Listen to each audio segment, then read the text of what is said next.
For our sewing, we are going to be folding right sides together. What I want to show you on my piece, I've already sewn 1, 2, 3 seams, and we're going to sew this one. So I'm going to flip this over so we are right sides together. Now, when we're when we're sewing on the foundation, I like to make sure that that dotted line is along the fold as best you can. So if you see that dotted line on one side or on the other, just give it a little wiggle or a little push with your fingers and have that dotted line along the fold. You're going to bring it over to the sewing machine. You're going to be sewing with a 1/4 inch seam allowance. Now my 1/4 inch foot has got a little guide on the side, and some people prefer that. Now I like to start out slow and then I do a little back stitch. When you have your finished quilt top, you will be so glad that you have got that little back stitch at the end. Now this is where there's no pins, and you can do what I like to call pedal to the metal sewing. As I go along, I'm going to just make sure that that dotted line is along the fold. And what I like about having that seam allowance is not marked. You are choosing your seam allowance. Some like to sew with a very scant 1/4 inch. Some like to have a nice full 1/4 inch. And the key is just a consistent seam allowance. It doesn't matter. I just like to try to keep it consistent. Now at the end, I'm going to slow down again, and I'm going to touch that reverse button. Just give that a nice little lock stitch at the end. All right, now, usually what I do is I will piece all the way through the whole quilt top in one direction before we do this next step.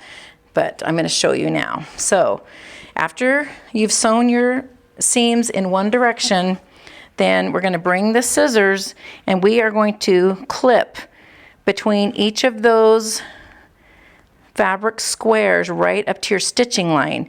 Now one thing, especially because we have pieced a larger square on top of 4 squares, so I want to make sure that you don't snip through the fabric square. If that happened, then what I would do is probably just go back and sew that seam just to give it a little reinforcement. I'm sure you would never do this. It's just some other people that are going to do that.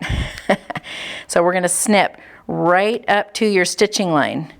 What's really nice is that if you happen to snip through the stitching, everything is held together by the foundation. So you don't need to go re-sew it. It's not going to move anywhere. All right, this is kind of fun working with a whole quilt top at one time. So now after you have sewn your seams and snipped in between those squares, then we are going to press those seam allowances in opposite directions. So you can see that I've already done that with a few of my rows. So I'm going to show you on this one. What I like to do is I press one row going one direction, and then I fold that under. And then I'm going to take the next row. I'm going to go the other direction. See how I'm using that steam?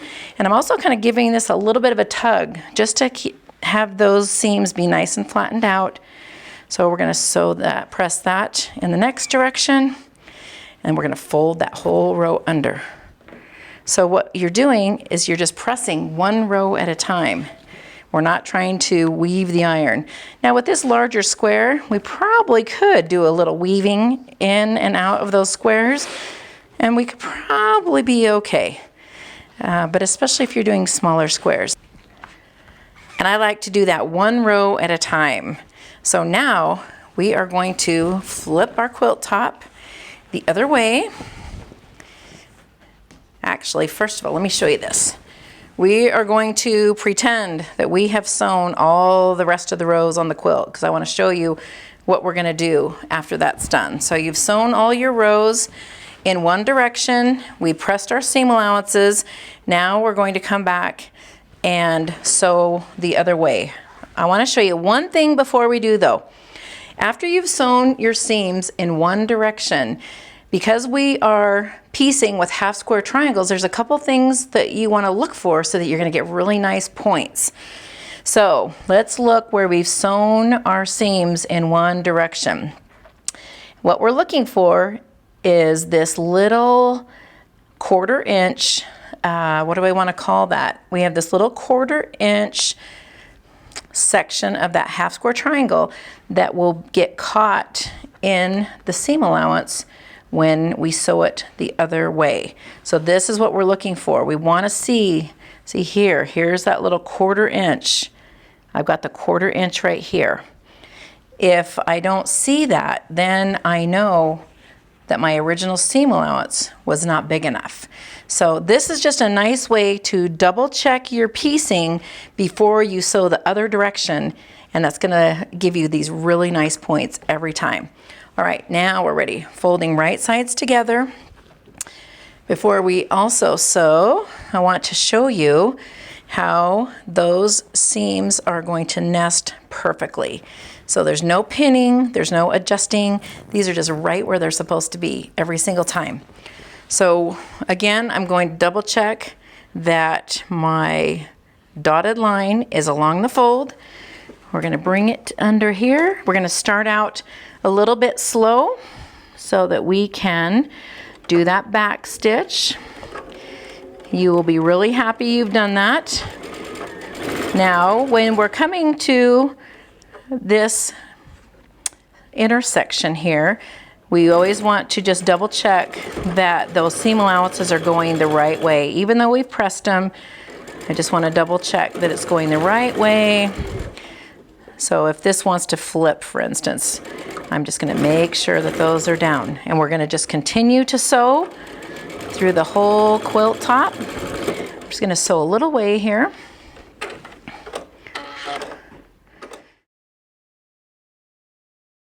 Okay, so I just sewed a little ways down, but now I want to show you what we're going to do with those second seams. So after you've sewn that second seam, that seam allowance is just going to get pressed in one direction. So no more clipping, only clipping the one time. That second seam is getting pressed in one direction. And again, I like to use some of that steam. I'm going to flip this quilt top over to show you the other side, because this is something that is really common after you pressed it from the back. See how it's easy to get a little fold in there. So then I like to make sure I bring that iron. Now, when you're ironing on the top of your quilt top, you want to make sure your iron is pretty clean, because just these intersections are going, sometimes if you have anything on your iron, it's going to make a little smudge, and you don't want that. So again, you can use some of that steam. Make sure this is nice and flat.